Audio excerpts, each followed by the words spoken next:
Mr. Justice. My Lord, I am, as I said before lunch, handing over to Mr. Birdling. This was simply to answer a question from, well, I think it was Lord Holgate's query this morning as to which part of the original bill had made it through to Part 5 at the end. And I can't guarantee this is a completely comprehensive answer, but I think the answer is there's two sections that are of any relevance. Section 124 of the bill, as introduced, contained the provisions I referred to, amending parts of the Landlord and Tenant Act 1985 to compel a landlord to take reasonable steps to ascertain whether monies are available from third-party sources. That provision appears at section 133 of the Act in a pretty similar form. It's introducing a section 20D into the Landlord and Tenant Act 1985. You can find section 133 at the Core Authorities bundle, page 46. It's not currently in force.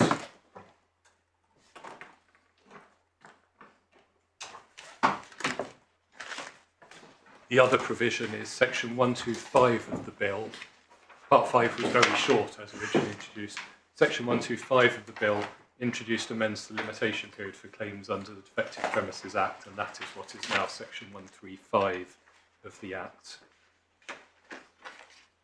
None of what is now section 116 to 125 and Schedule 8, so the parts you're looking at this week, was in the bill. Mr. Birdling. My Lords, to explain why I'm here, it's important perhaps as a preliminary point to answer the question, where does the Human Rights Act argument fit in, and what does it give the appellant that the Horner presumption that Mr Ellison spoke to you about earlier doesn't? And the short answer is that Section 3 of the Human Rights Act and the interpretive presumption applies irrespective of whether the court considers that the provisions, paragraph 9 and 10 of the schedule, are ambiguous or not. That, as far as I understand, is not controversial. And the question then becomes, well, how far does that go? And again, there's no dispute between, I think, anybody about what the law is in that respect, and it's the Guyden and Godin-Mendoza decision that both Sir James for the Secretary of State and I refer to in my skeleton argument. Perhaps if I could ask you to turn it up briefly so you can see how far it goes and how far it doesn't go. It's in the Hippersley Authorities bundle. Sorry, in the Hippersley Authorities bundle. So this is, I should say, I'm going to be dealing almost exclusively with the Hippersley Authorities bundle and with the Hippersley bundle. So hopefully we're not going to be jumping back and forward too much. But I appreciate that your lordships have multiple Hippersley Authorities bundles. So this is in tab 26.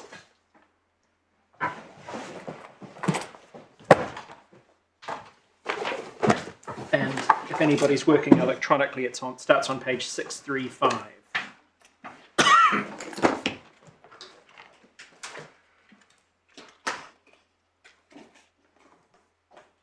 So you'll see from the head note that this also arose in the landlord and tenant context, albeit a different factual context. If we turn on to page 649,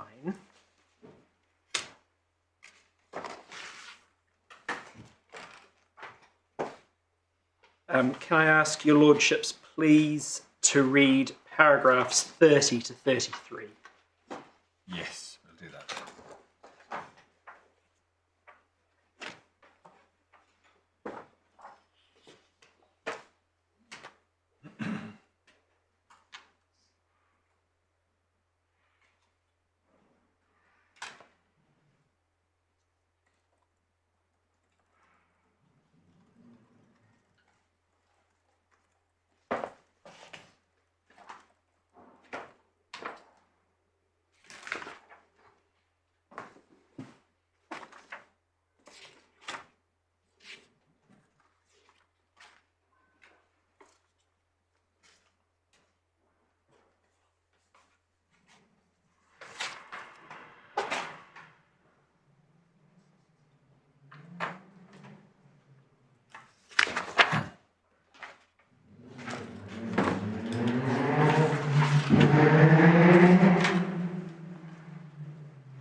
So in terms of the analysis, if your lordships are with Mr Allison's submissions from this morning, either about the plain meaning or the meaning once you apply orthodox canons of construction, then we just simply don't reach the Human Rights Act issue.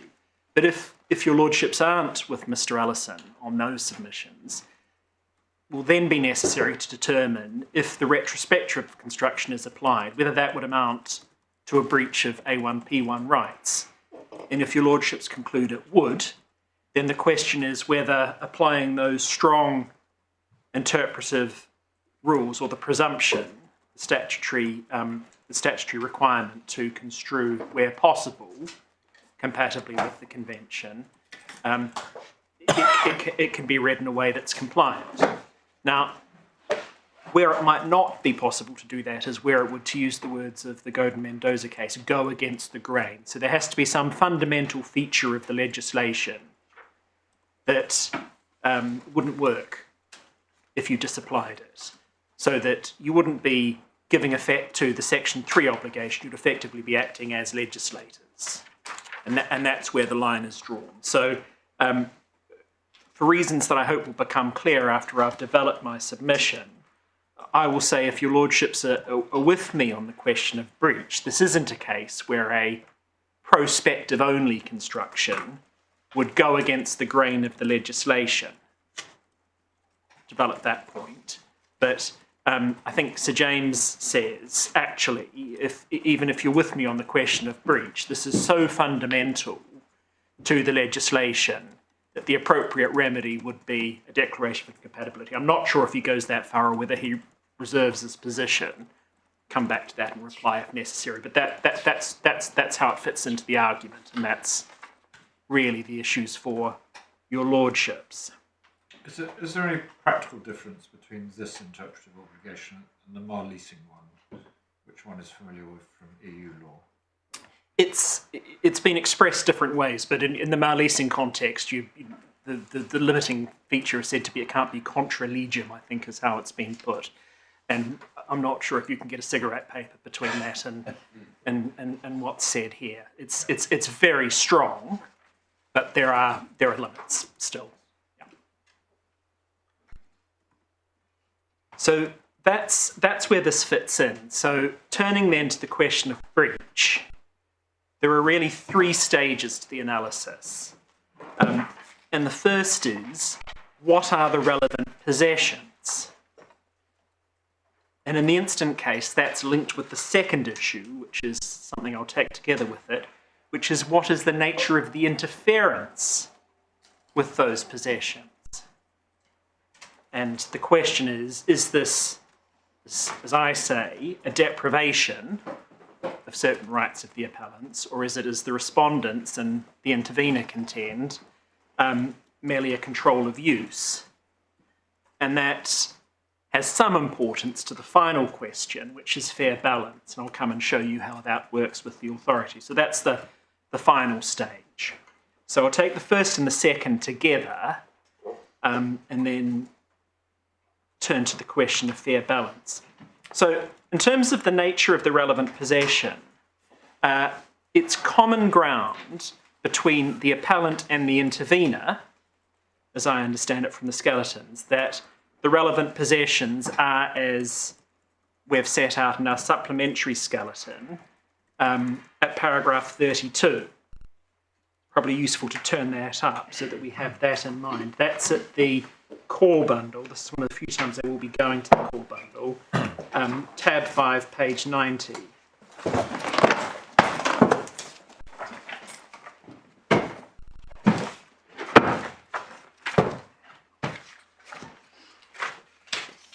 And can I ask your lordships please to read paragraph 32.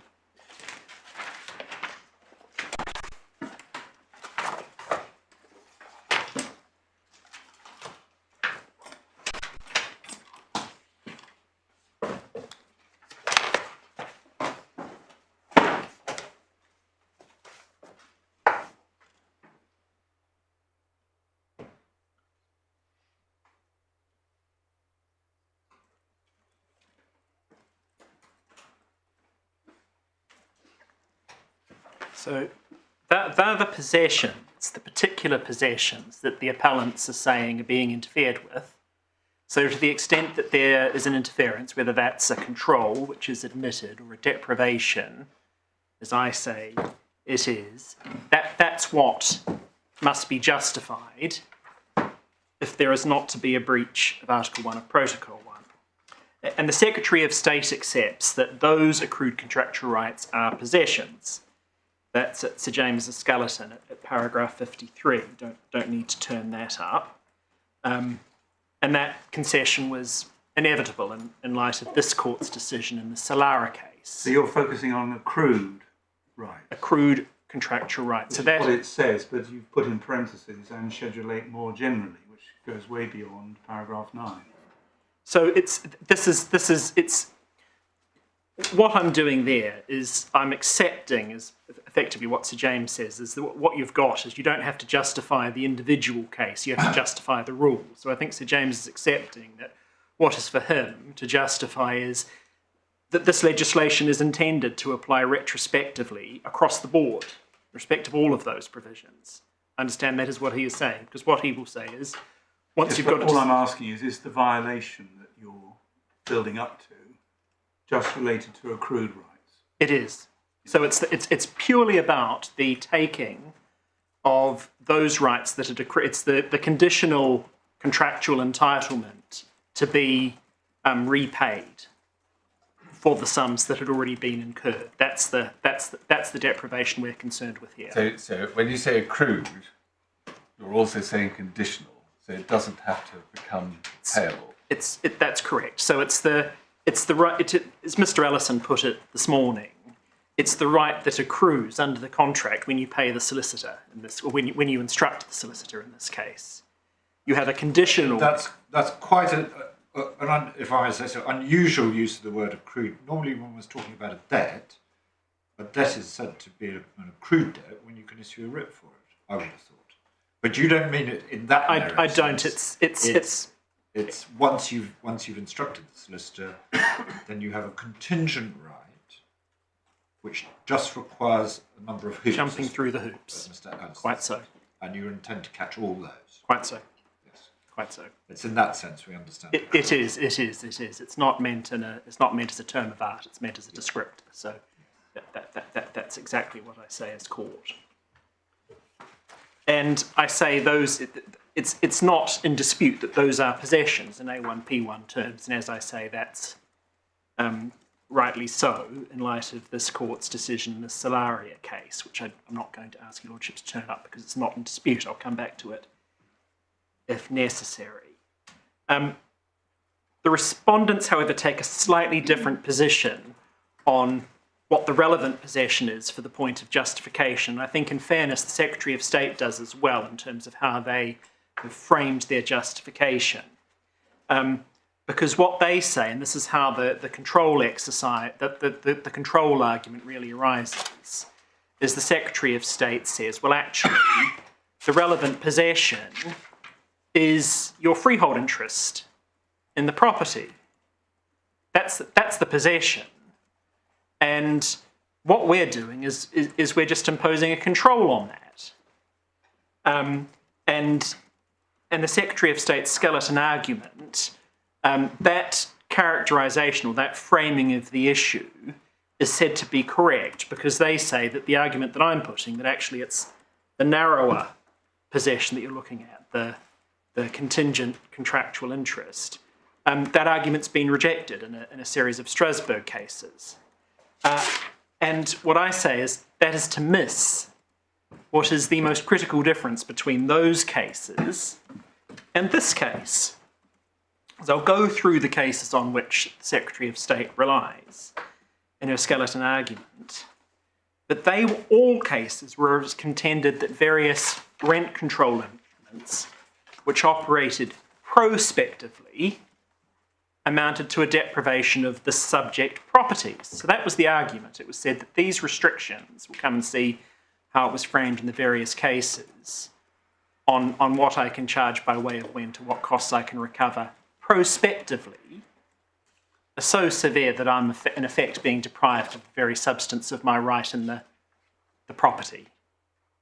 That's what those cases were concerned with, and that is not this case, because we're not challenging, being very clear about this, the remediation provisions insofar as they prospectively interfere with contractual relationships between freeholders and leaseholders. And Mr Ellison took you to the Wilson case, where that distinction between things that might have an effect on previously entered into contractual relationships and things that are truly retrospective was made.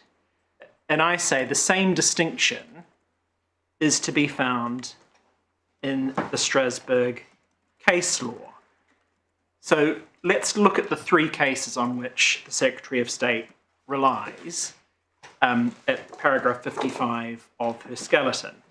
The first is the case of Melicha in Austria, and this is the case that I think Sir James says in his skeleton proves that my characterisation of the argument is wrong, because it said this rejects it. That's in the Hippersley Authorities bundle behind tab 16, page 276, for those working electronically.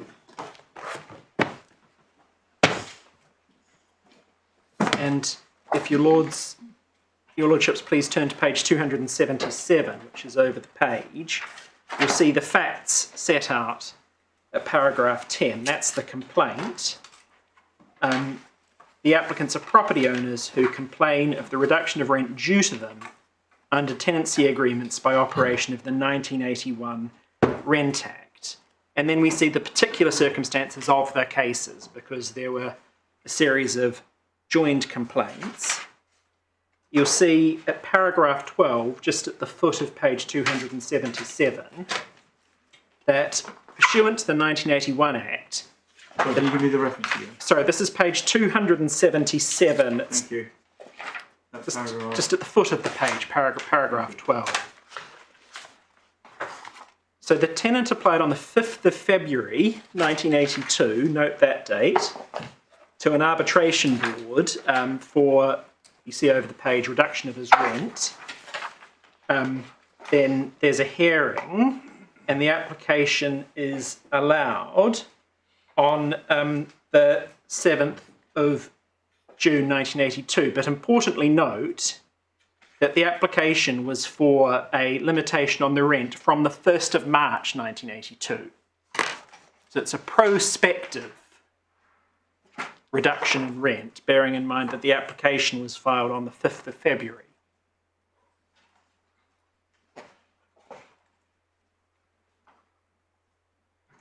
And then, I won't take your lordships to it, but I hope you'll take it from me. Respective of the other applicants, the effect is that the time frame is the same, and that is why, and that is because if your lordships turn on to page 287,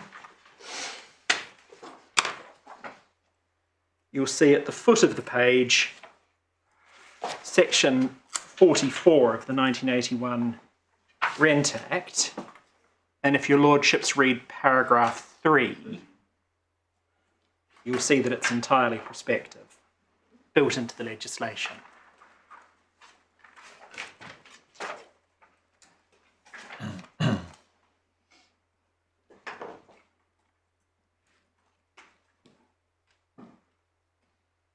So if your lordships please come forward to page 292.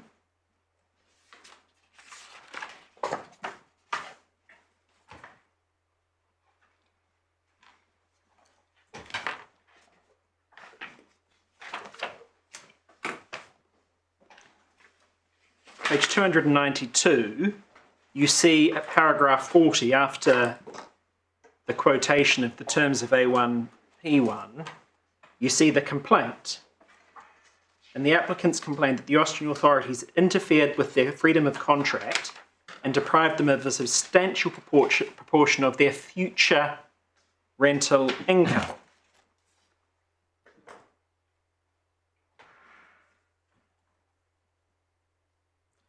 And then if your lordships read paragraph 41, you'll see it's clear that the Strasbourg court aren't assessing the system of regulating tenancies as such, they're looking at these specific provisions.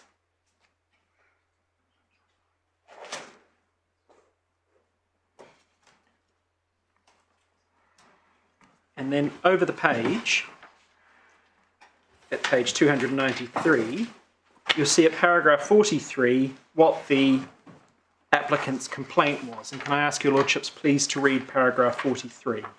We'll do that.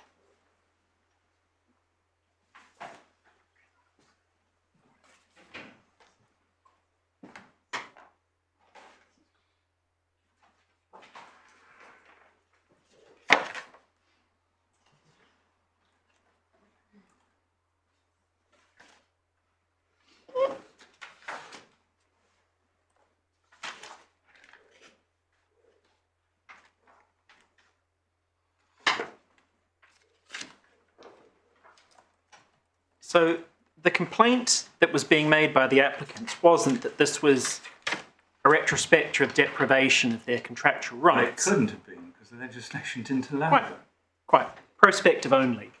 But it's important because what the Secretary of State relies on this for is to say, well, actually, this is where the Strasbourg court answered my complaint, my argument that actually the relevant deprivation that has to be justified is the retrospective taking of particular contractual rights. So James puts it in a skeleton that this is the answer to that. This is the Strasbourg court rejecting that characterisation. And I say that's wrong. And you see that from paragraph 44, which is where the court deals with the submission that this was a deprivation. Can I ask your lordships please to read that?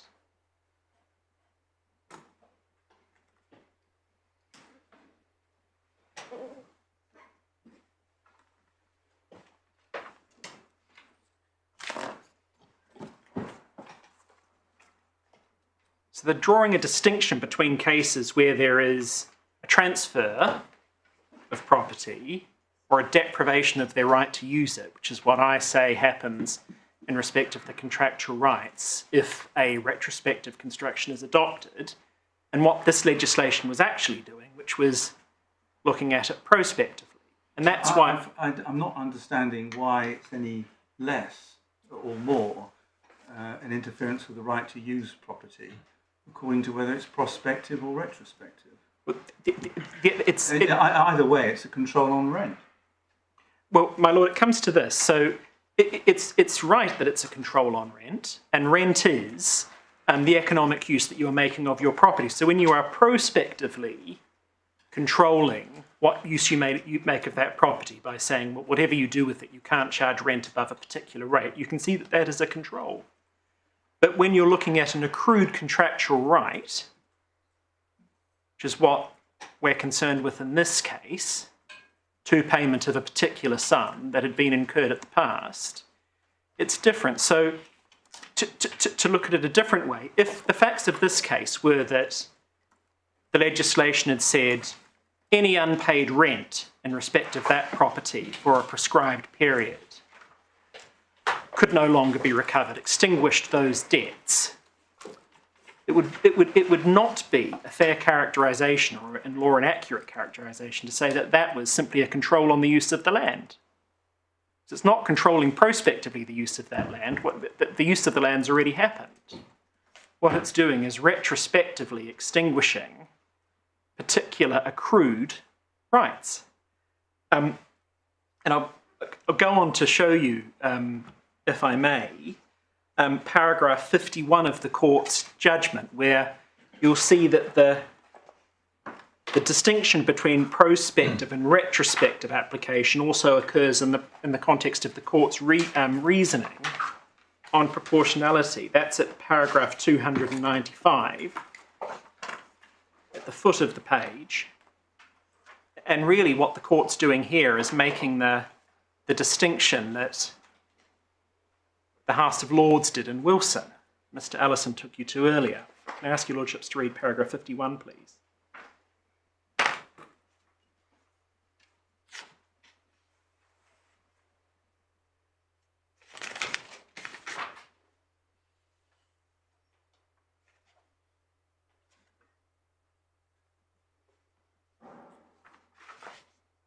future execution, further execution of previously concluded contracts. So that's what's open. That's what the court was concerned with here, because there was clearly an interference with existing leases.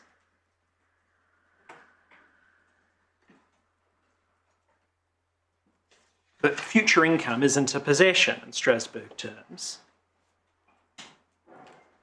What they're saying is, you can take measures, but if you read paragraph 50, the previous paragraph, you'll see even in that context what's required by way of justification. So can I ask the court please to read paragraph 50 as well?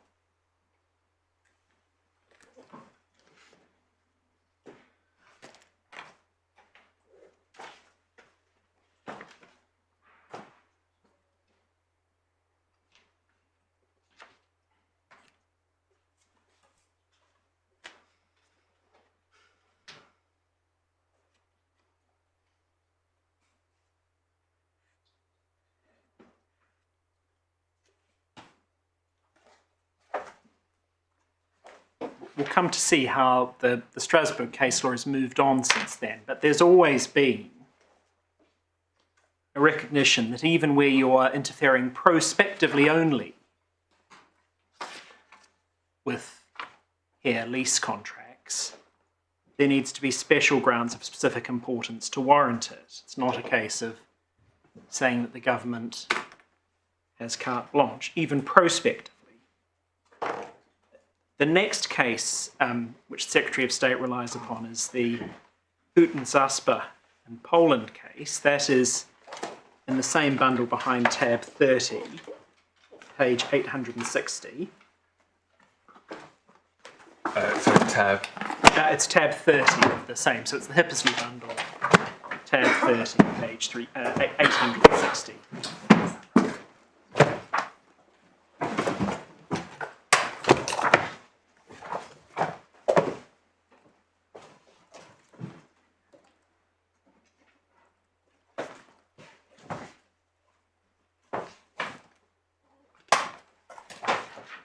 First thing to note is this is a Grand Chamber decision, and it's for that reason that you'll see that this is cited quite frequently in a number of the other authorities that we'll see, both domestic and Strasbourg. It's intended to be an authoritative statement of the position. So with that noted, can I ask your Lordship please to turn to page 913.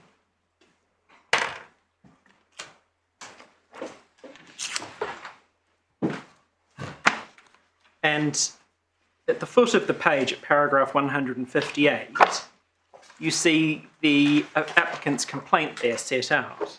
And again, it's a complaint that the scheme of Polish rent control as a whole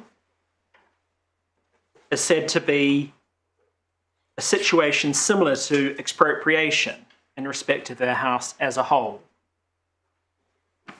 So that is the complaint that's being made, and that's what the court is addressing.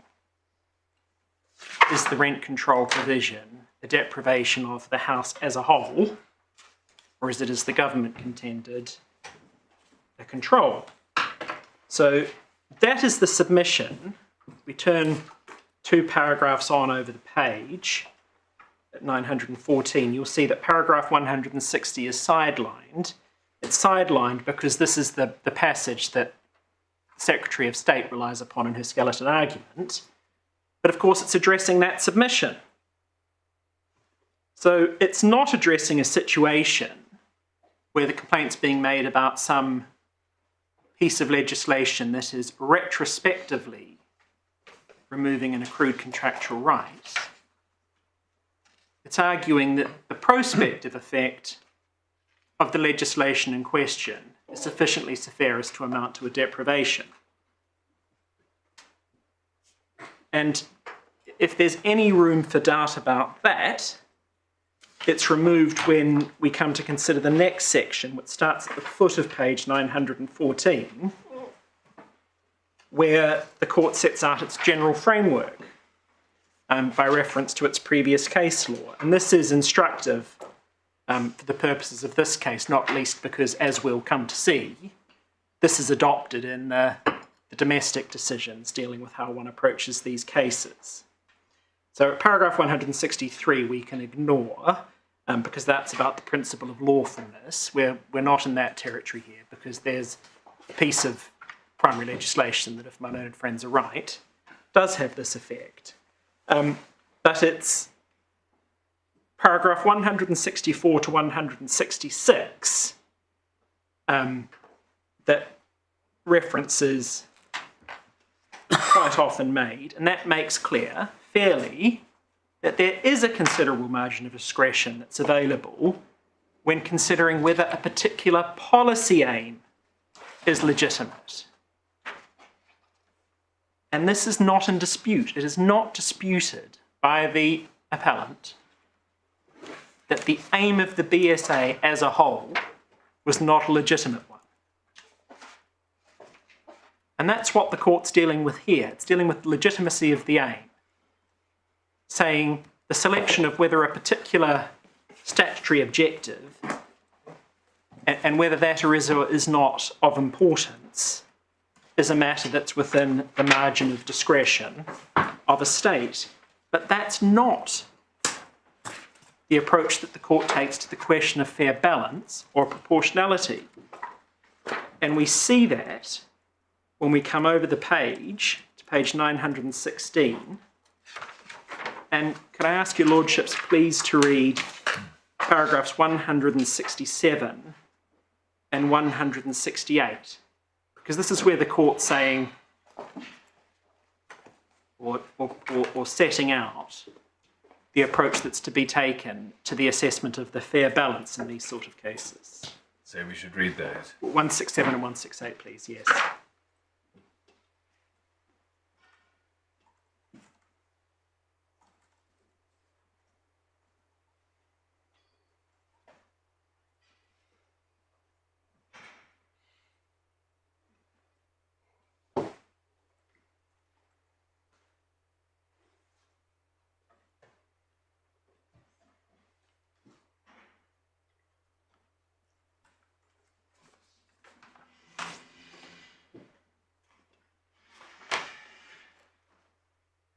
Can I ask your lordships to note in particular the emphasis on the need to ensure that the operation and impact on property rights are neither arbitrary nor unforeseeable.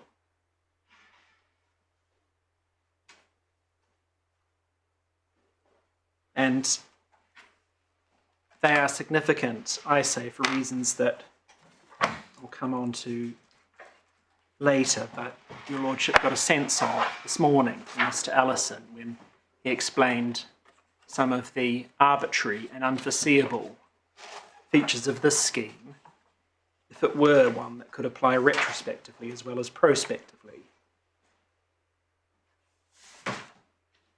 And then to complete the picture, the third authority that's relied upon by the Secretary of State to make the point that actually we're all concerned with control of properties here, not of particular rights, is the Lindheim and Norway case. That's behind tab 45 of these bundles, starting at page 1511.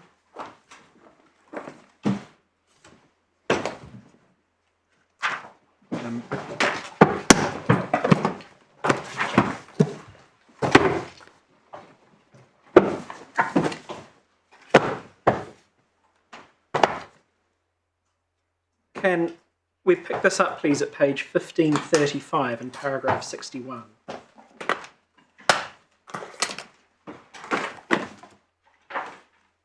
See what... Sorry, I've forgotten which paragraph you said. Sorry, it's paragraph 61 on page 1535. Yes. So what this case was about was the compulsory extension of relevant leases on the same terms with no end. So again, entirely prospective, and then the court is dealing with the applicant in that case's submission that, notwithstanding it was prospective only, it was actually a deprivation of the rights in the property altogether because the extension didn't have any end. And the court deals with that at paragraph 77 on page 1537.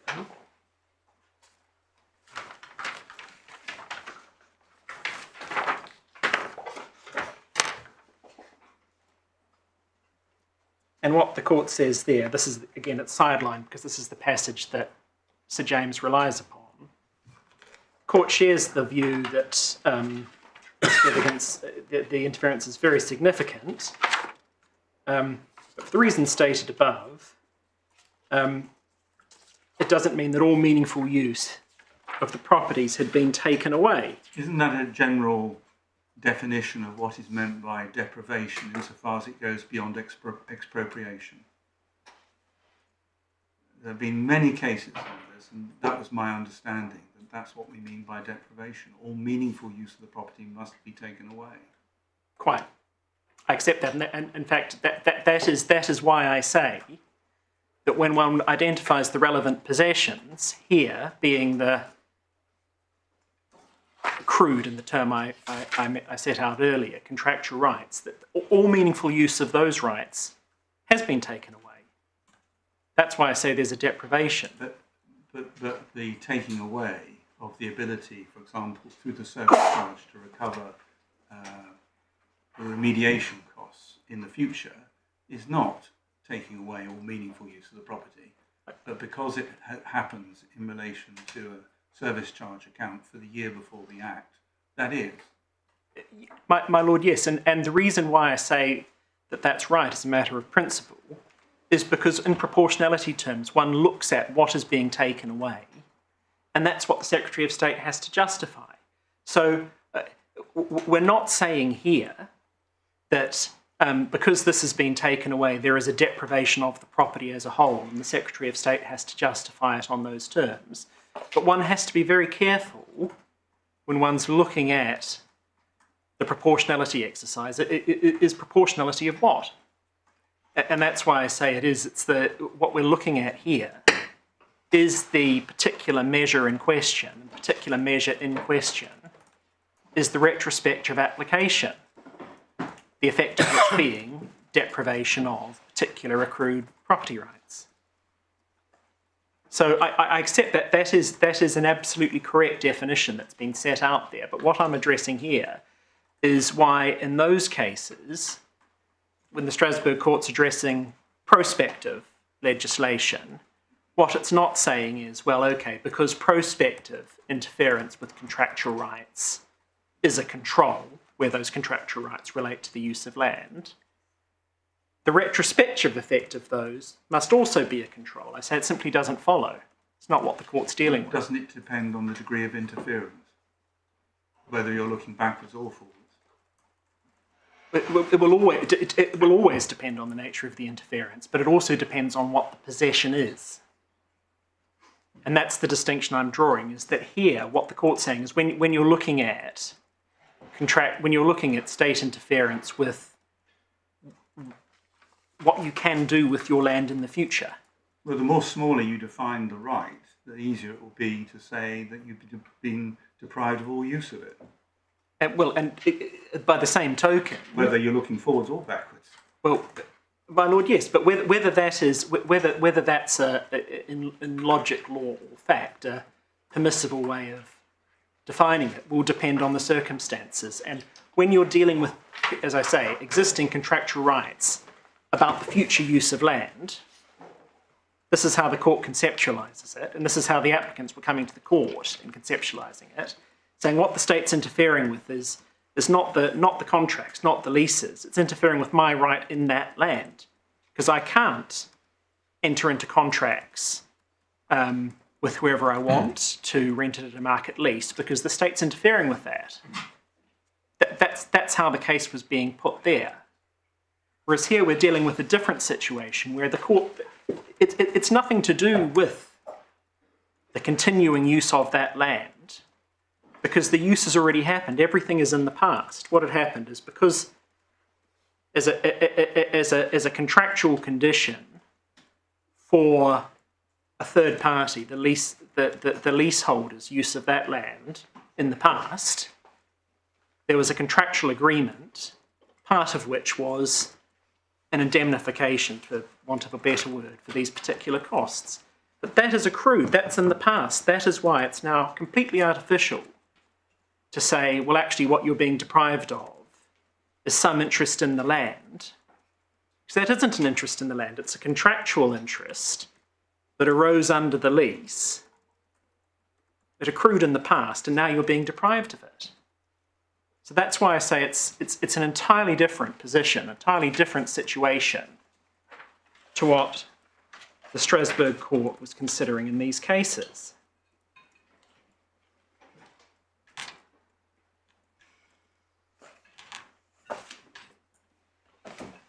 So the next question is, why does this matter, and how much does it matter? And the reason why it matters is because there is a strong presumption in the case law, domestic and Strasbourg, that where there is a deprivation of a possession, absent compensation, that will be unlawful. Now, it's right to say, as my Lord Justice Holgate says, if you narrowly define the possession, that changes the complexion of things, but it also changes the complexion of things in terms of what is necessary by way of compensation. And the reason why the applicants in these cases were putting it very high is they were saying, well, you're depriving me of my property, the house. Whereas we're not saying that. There's no part of my case that the prospective application of these provisions breaches A1P1. We're purely concerned with the taking of those past accrued rights. And it's the taking of those without compensation that falls to be justified and balanced by reference to what the Secretary of State says are the particular aims of the legislation. But I do want to make clear it's not a cliff edge. So what Sir James said is if you're not with me, and this is a control rather than a deprivation, Sir James in his skeleton says actually that there's a sort of the opposite is true, and it would be exceptional for compensation to be required. I want to deal with that first quite quickly. That submission is founded on a passage from this court's decision in the British American tobacco case. That's found behind Authorities Bundle 50 at page 1709. You'd be so pleased to turn that up. Sorry, tab.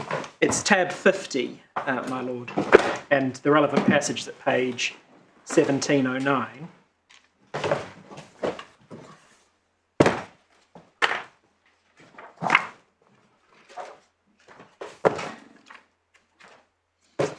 And could I ask your lordships please to read paragraph 113, which is the passage Sir James relies upon? Yeah.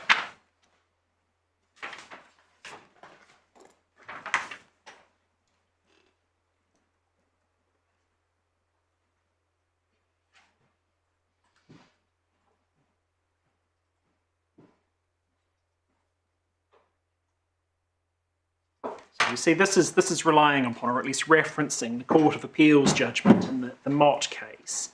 And to see why this proposition is now, it's been overtaken by authority, we have two tabs on at tab 52 in the Authorities Bundle. The Supreme Court's decision in Mott starts at page 1783 for those working electronically.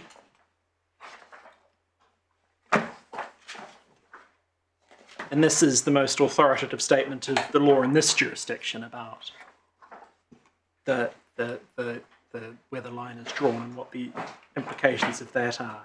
Can I ask your lordships please to start on page 1789?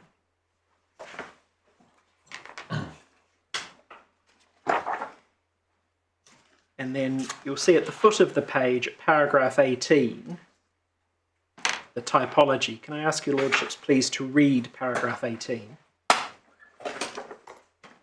Yeah.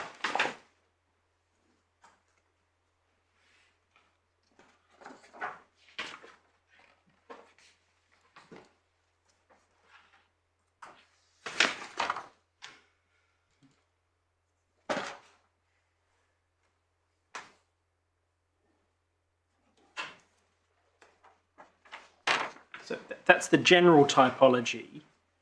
If your lordships then turn on to paragraph 22, you'll see that the Supreme Court identifies that an authoritative statement of the relevant principles as a matter of Strasbourg law is found in the Grand Chamber decision in Hutton Zatzpa that your lordships have just read. So that's being endorsed by the Supreme Court. And then finally, can I ask your lordships please to turn to page 1794 and then read paragraphs 32 to 37, which is the state of the art as a matter of UK law on this. We'll do that.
So if I may put it this way, what the Supreme Court is saying is one doesn't have to be too theological about the particular classification.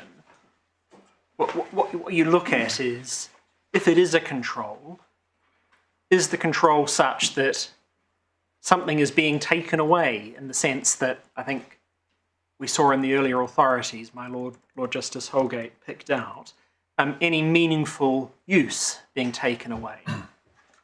And here I say on any view, any meaningful use of those accrued contractual rights is being removed. They are unenforceable. There is no benefit to be had from them. And it's that which I say has to be justified.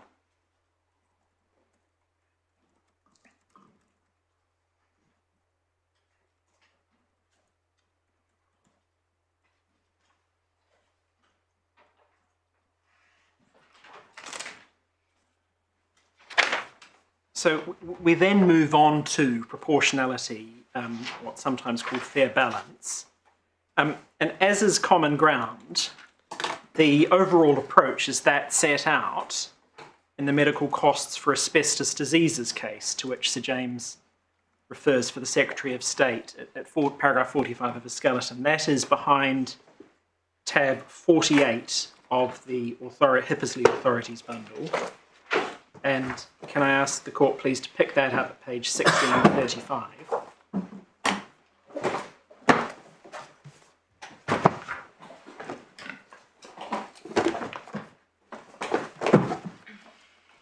And it starts at the foot of that page, paragraph 45. One sees that the general principle, the general approach to addressing proportionality is the familiar four-stage Bank-Mallat test. But then we go over the page, and then the last sentence is important. The European Court of Human Rights has, however, indicated that these stages apply in relation to A1P1 with modifications that have themselves been varied over the years. And helpfully and happily for today's purposes, the court then deals with those. And we get the punchline. If we turn, just note, however, before we do that, that at paragraph 47, one of those early decisions that's being dealt with is James, but then the punchline in terms of where things have got to is at page 48 on page 1637.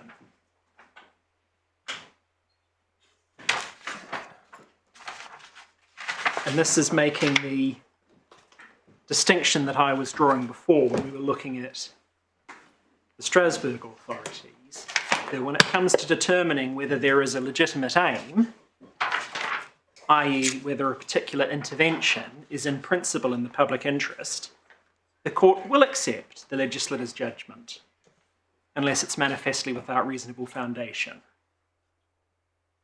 But it's still necessary for the court to make an assessment of whether the interference struck a fair balance. It sets out a quite lengthy list of authorities where that was settled. And then two paragraphs that are quite important, and I'll ask your lordships to read. That's paragraph 49 and 50, please, if you could read those.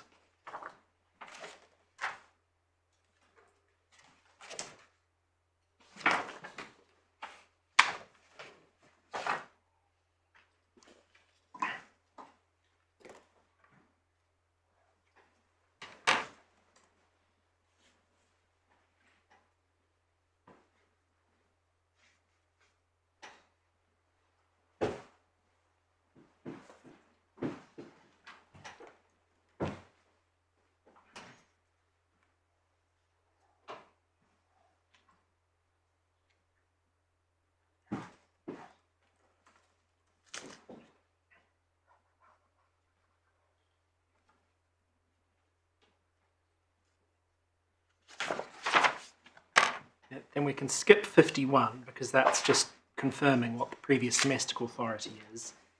And can I ask your lordships please to read paragraphs 52 through to 54?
So the Supreme Court's adopting that very careful approach that the Strasbourg authorities say is required when you have provisions that are interfering even prospectively with pre-existing contractual rights.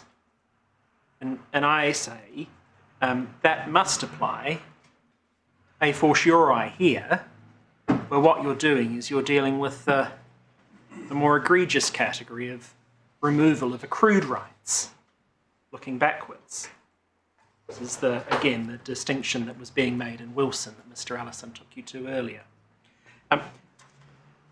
I'll leave that authority there, because what it goes on to next to deal with, well, what do you do with parliamentary materials? Because that is, I think the Secretary of State and I are agreed, is now dealt with authoritatively by the Supreme Court in the case of SC. So I'll ask the court to pick that up, and then I'll make my submissions about what one does with respect to deference to Parliament in this context.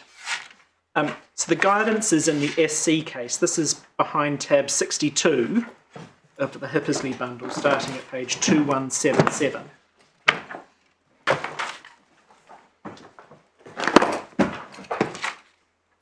foot of the page. Can I ask the court? Sorry, I've gone to the wrong place. Sorry, it's at page 2177 behind tab 62. I think it's tab 61. Yes. Oh, I apologise. I apologise. And then we go to... It's page 2177. Thank you. And can I ask the court, please, you see at the bottom of the page, it's the sidelined passages. And can I ask you please to read these? These are, as I understand, common ground, because these are passages that Sir James refers to in his skeleton. So 182 to 184. 182 to 184, please. And also 185, which is the immediately next passage.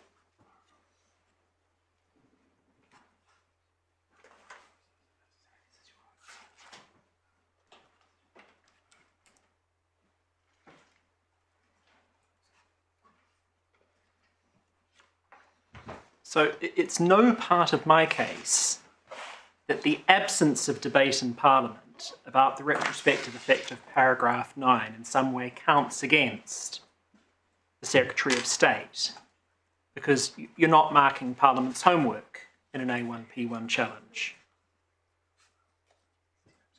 Rather, my submission is, and it's that which I made in my supplementary skeleton at paragraph 60, that this isn't a case of the type that Lord Reid referred to, where this was an issue that was at the forefront of debate, was the subject of detailed consideration, and therefore the court proceeds on the basis that Parliament had conducted the balancing exercise, and therefore a particular degree of deference ought to be concluded to that consideration. It's simply a case where that submission isn't open to the Secretary of State, because there isn't anything in the legislation to suggest, in the parliamentary materials, to suggest that there was any consideration. And that is not a breach of the principle of parliamentary privilege, because of course what parliamentary privilege prohibits the court from doing is inquiring into proceedings in Parliament. An inquiry includes reaching a conclusion as to whether the proceedings were good, bad, or indifferent. It's not open to Sir James to say the proceedings in Parliament were brilliant and you have to proceed on the basis that they were, any more than it's open to me to say that they were deficient. Simply not something that can assist the Secretary of State in this case. What is said against me on this is that, well, what Lord Reid said is you have a high-level look at what was said in Parliament, and actually it was, retrospectivity was raised in Parliament. And the passage that's referred to there is the same passage that Mr Allison's already taken you to this morning. So you have our submissions on what that was and was not addressing. But what you don't see anywhere in my submission is there was any consideration of this specific feature of the legislation in the course of the parliamentary proceedings at all.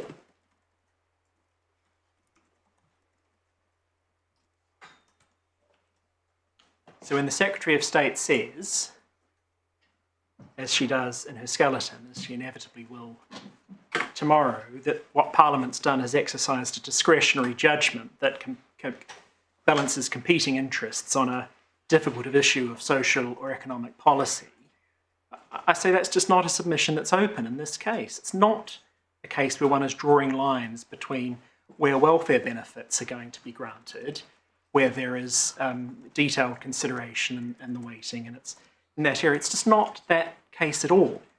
It's about existing property rights and whether or not they ought to be taken off a particular class of people, and even then it's not even discussed. And you have Mr Anderson's evidence, which I'm not going to take you to, about how these came out of the blue. And even absent Mr Anderson's evidence, it's demonstrable from the record. The legislation didn't even exist even in draft at the time that the hearing in which these costs were incurred took place. And again, what's also said against me is that I'm asking the court to overlook all of the measures that have been put in place to address the position prospectively. And again, that would be highly relevant if what we were challenging was the package that operates prospectively. But it's not. That's not what this particular aspect of the measure deals with. There is none of those features which the Secretary of State points to are intended to compensate or counterbalance the appellant and those in its position having its accrued contractual property rights expropriated. And again, this is why I say it's important to have that firmly in mind, what it is, what the possession is, when one is looking at the justification. And here, it's the retrospective application and the taking that has to be justified. And of course, it's open. I say it is open for the Secretary of State to say, well, actually, that's artificial because this provision is so central. The retrospective impact, the taking, is so central to this aim, the legislation, that it wouldn't operate without it. Therefore, you have to have regard to all of that in the balancing. It's open for the Secretary of State to say that, but in my submission, it isn't, for reasons that we'll come on to when we see how the Secretary of State actually now seeks to justify the retrospective impact. Because what the Secretary of State has done is provided a lengthy witness statement from Mr Murphy addressing the policy behind the legislation as a whole. And it's important not to lose the wood for the trees, so I'm going to focus on the justification that's offered for this particular aspect, the issue we're concerned with, which is the retrospective taking. Now, just before you do, suppose we were concerned with the rights and wrongs of the legislation as a whole, you would accept that this is admissible? Yes. Or, yeah. So the position is this: when it comes to assessing whether or not there's been a breach of convention rights, that is a question for the court at the time of decision. There is, say, some ambiguity in the law about what happens when you're in appellate court sitting on appeal against a decision of proportionality. The current state of the law about that is in the Dalston Projects case. Sir James and I and Mr Pobjoy argued an appeal in the Supreme Court about that recently. You don't have to worry about that because, of course, you're sitting as a court of first instance for these purposes. So you are to reach a judgment objectively about whether there has or has not been a breach of convention rights. And in reaching that conclusion, you look at the position as of today's date based on all of the evidence before you. But specifically, insofar as Mr Murphy is explaining the process by which this legislation was arrived at, which, as Mr Allison says, one wouldn't think would be admissible on construction, it's admissible and relevant, even though it's Parliament's intention that on the face of it is of key importance. It's admissible, and whether it's relevant and the way you accord to it depends on whether, as I think Sir James will invite you to conclude, actually, the Ministry's intention was Parliament's intention. You've heard my submission about that. You can't go that far. If it was the Ministry's intention, then the question is, well, does that take you very far? If that was the Ministry's intention at the time, it doesn't actually assist you any further than them saying it's actually how we seek to justify it now. The reason why it might carry more weight is if it were Parliament, because of course you saw what the Supreme Court said in SC. If you've got Parliament that's carried this detailed exercise out, then obviously you defer to that for reasons of democratic accountability, etc. So in your case, the significance to be attached to Mr Murphy's witness statement depends crucially on whether one can say that Parliament, in effect, was adopting the Ministry's intention. The extent of deference that you give to it, yes, I accept that. So if Sir James can persuade you that actually what Parliament was doing was adopting that, even though that wasn't before it, then that's something that you will give deference to. Obviously, you saw from the asbestos case, that's not the end of the inquiry, because you give a lot of deference to selecting the aim. But when it comes to fair balance, it's actually a question for the court. Has Parliament shown special justification for these particular measures? But you will give more deference, obviously, if it comes from Parliament than you would do if it comes from ministers. My Lord's question was about relevance and admissibility. You've moved on to deference. Yeah, so I don't dispute it's admissible at all in terms of.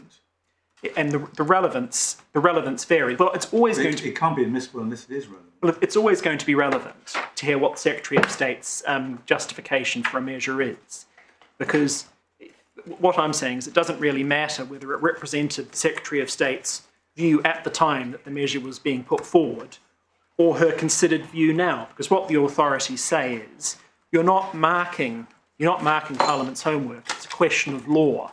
Something is either proportionate or it's disproportionate, and that's a question for you. But the reason why I say whether or not Parliament rubber-stamped it, or that those views can be accredited to Parliament, matters, because if they do, then you'll give that much more deference to them. They'll carry that much more weight in the proportionality exercise. So is this right? If we can see Parliament is, so to speak, adopting the Ministry view, then that's a reason for according some deference. Absent that, plainly the justifications put forward for the legislation are relevant, but it really doesn't matter whether they're put forward by reference to the internal workings of departmental thinking while the bill was going through, or whether they're just put forward in some more abstract way. Absolutely, and the current state of the law on that is, as I said, the Dalston Projects case in the Court of Appeal, which is in the bundle.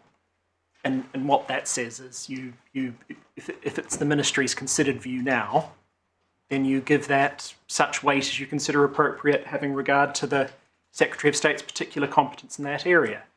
Dalston Projects obviously was in the context of foreign policy, which might be thought at one end of the extreme, and here we're concerned about the proportionality of taking property rights away from people. I was going to ask you about that, because one of the authorities you showed us, I think the Strasbourg authorities, maybe it was Lindheim, talked about the rent control measure in that case as being a social measure. Is it right to say that we're dealing with social measures in this case? Prospectively, I absolutely accept that. And then the question of whether it's so retrospectively or not, I say it's not. And the reason why I say that is we'll come on to look at how the Secretary of State does justify it. Those aims, they don't apply with respect to the retrospective taking of property. So that's how I put it. Well, we will be looking at 124 later this week, but is 124 a social measure? If it results in the imposition of a contribution liability on a party which wasn't hitherto subject to it. Is that a social measure? It may well be, my lord, yes. And the reason why I say this one isn't, is when we look at how the Secretary of State justifies it, it was about, we'll come on to see this very shortly, but it's about providing the right incentives for landlords to do the right thing in future, if I can put it that way. We'll come on to see that. And when you look at it that way, you can see how that is a social measure. But that doesn't apply when you're looking at it retrospectively. You can't retrospectively be incentivized to do something or not to do something. Well, there's an incentive created to apply for Section 124 order.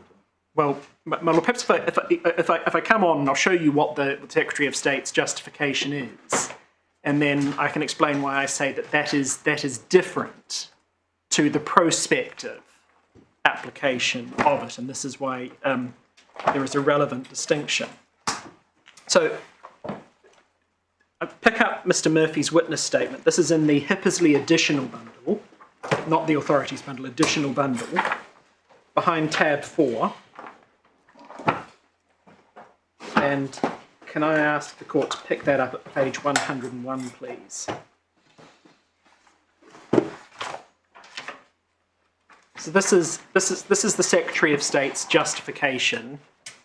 I think they would say now and at the time that the legislation was being prepared, but it doesn't matter because we accept that the court can look at it. You see above paragraph 70, you have the heading, retrospectivity of the statutory scheme in the 30-year scope. You see the assertion that we've seen already that retrospectivity is fundamental to the ability to deal with a historical crisis. That retrospectivity there is being meant, it's dealing with defects from that 30-year period. Then at 71, you see the assertion that consistent with that approach in designing the leaseholder protections, the government's policy intent was that they were to be retrospective, and this is important, both in the sense that they apply to defects created in 30-year period. Sorry, this is paragraph 71. 71, sorry. So what Mr Murphy's doing is identifying two different aspects of retrospectivity. One is the idea that they apply to defects created in that 30-year period leading up to commencement. And the second is that they apply in relation to relevant defects irrespective of when those costs were incurred or service charge demands issued. And the difficulty for the submission that is made by the Secretary of State in his skeleton argument, and no doubt you'll hear tomorrow, that both aspects of these are fundamental to the scheme, is that when you look at the evidence, voluminous evidence, exhibited to the statement about the policy justification, how it works, how it wouldn't work, you will search in vain for anything that suggests that the latter bit, the second bit, the irrespective of when it was concerned, was considered to be fundamental, relevant, or even to apply at all. Just isn't considered. And again, I accept that because we're in the realm of Human Rights Act proportionality, it's open for the Secretary of State to come up for a justification, and we'll look at what the Secretary of State does go on to say. But it's a pretty unpromising starting point for a submission that this is fundamental to the scheme, that no one seems to have turned their mind to it at all at the time. And again, you have my submission that when someone says, this is worthy of great deference because this was the policy, the mischief, this is how Parliament acted. If the building blocks aren't there, you can't make bricks out of straw, sorry to mix my metaphors. But let's look at what the Secretary of State says now. So if we come on to paragraph 72 of the witness statement, could I ask the court to read that, please?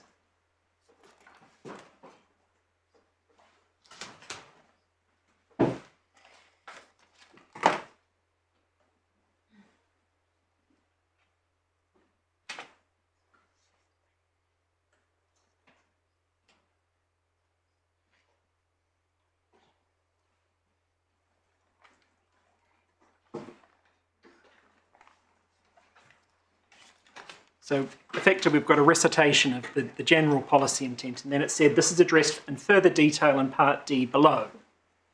So Part D starts on page 129.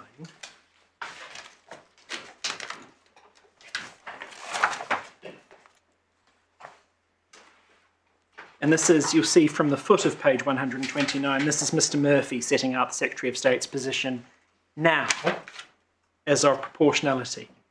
And the relevant paragraph is paragraph 147 on page 131. And you'll see again at the top that compendious statement of what was said to be fundamental, range of real costs, and that they applied regardless.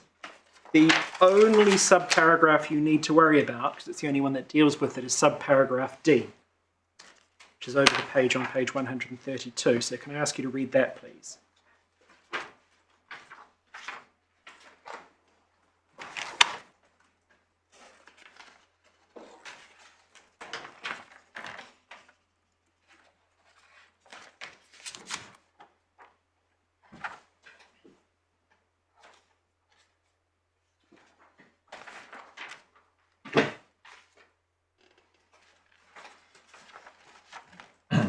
So again, it's a restatement of the fact that there were costs that might have been incurred in the past, and then a cross-reference back to paragraph 72. And of course, you recall paragraph 72 cross-referred to this paragraph is where we would go, or this section to where we would find the further detail. So it's not particularly enlightening. I mean, both paragraphs say that it was these costs in part that had caused the building safety crisis to escalate. The costs of remediation, I think, is what's... It's simply the cost of remediation. Well, that is what I had understood by that. I'll hear what Sir James says. Well, reading it in context, C just before says it's unlikely the legal costs would be the same order as the remediation costs, but it could still be potentially significant. And then goes on to talk about how there'd be the extra costs of dealing with developers and contractors and so on. Yes. So this is, but again, those paragraphs that come before it are dealing with, so the paragraphs A to C, if we come back to the top of paragraph 147, what we see that's dealing with the first bit, which is fundamental importance that a wide range of legal costs are included. So what's there being addressed is why you have paragraph 9 in the first place, as i.e. why were costs included, because we'll come on to see they explain why certain things were included and not included. And this is them setting out, this is the Secretary of State setting out the various species of costs which had to be included.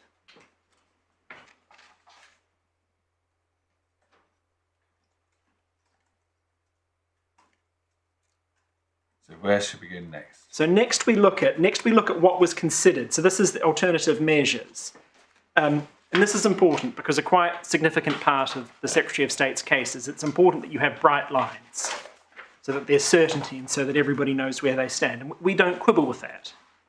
But of course, it's for the Secretary of State to justify where the lines are drawn. And that's a matter for the court to assess. And I say that the bright line between lawful and unlawful is one that is prospective and one that is retrospective in the sense that it annihilates accrued contractual rights. So what you have first, and this is what I alluded to, this is paragraph 150. This is why it was, the Secretary of State says it wouldn't have been appropriate to exclude paragraph 9 altogether. And at A, you have the general policy of... Beg your pardon. Sorry, this is paragraph 150 at the foot of page 133. Thank you very much. So the first option is excluding paragraph 9. So that's taking costs out of the matters that were caught by the protections. And first of all, they say, well, that wouldn't have been good because that would have taken out, it would be less comprehensive. Fine so far as it goes. And then B, the second problem, is that including legal costs would have driven certain behaviours on behalf of some landlords in a way that might have undermined the policy objective of protecting leaseholders. And you see the immediate difficulty there. A policy can't incentivise behaviour retrospectively. You've got Mr Anderson's witness statement about how the appellant in this case was proceeding entirely in accordance with the incentives that had been provided by the legislation and indeed by the Secretary of State's communications at the time. So that's a justification that can only be relevant to costs that aren't yet concerned. And the subparagraph goes on. It says the department were concerned that landlords could have a relaxed attitude to claims if they thought they could recover all their legal costs from leaseholders. Again, it's a justification that could only possibly apply if the policy was being applied prospectively. And then you see from the sentence that spans the page over onto page 135, requiring landlords to bear a portion of their own costs would make sure they carefully considered what claims to pursue and make sure that any third-party claims construed had a realistic prospect of success. So again, the justification is about making sure that the legislation didn't create perverse incentives. It simply doesn't provide a justification for the retrospective application of the policy at all. So one asks the question, is this even rationally connected to the aim? The answer is no. But then we get to paragraph 151. And this is the closest we get in the evidence to a head-on explanation of the particular issue that arises in this case. You see what's said there.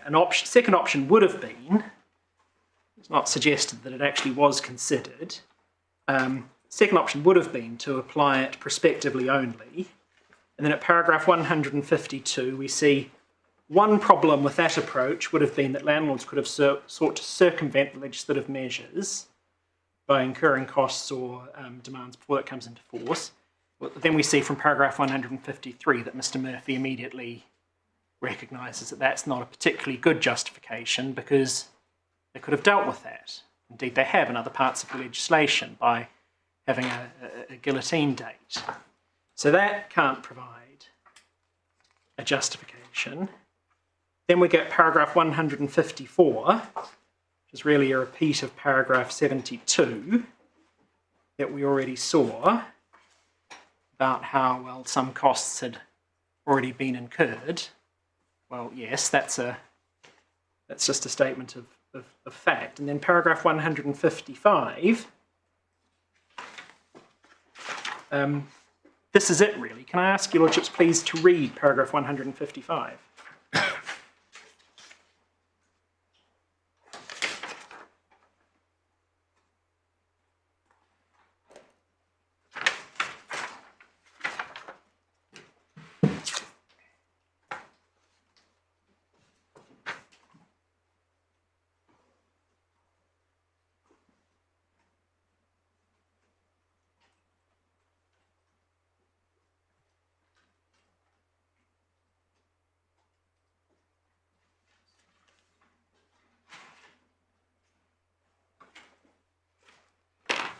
So that's it really. It's a somewhat unusual suggestion that because other provisions of the legislation operated retrospectively, that being an exceptional state of affairs in and of itself, it needed to have further retrospectivity. Otherwise it would have been confusing. And in my submission, that's not a good answer even at a level of principle. But in any event, it's simply wrong as a matter of fact, because there's no difficulty.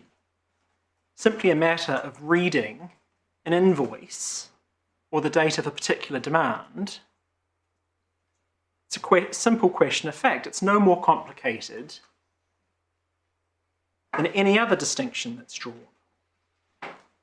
And you contrast that, bearing in mind what the Strasbourg authorities endorsed by the Supreme Court in this jurisdiction have said about the need to avoid arbitrariness and to ensure predictability.